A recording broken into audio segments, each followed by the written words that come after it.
Ever wondered how miso is made?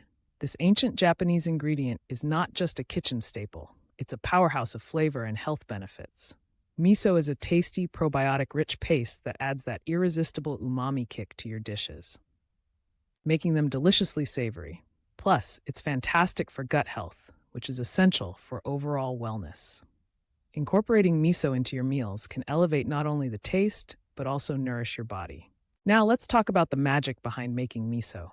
With just 3 simple ingredients, soybeans, rice koji, and salt, you can brew your own miso at home. It's not as complicated as it sounds.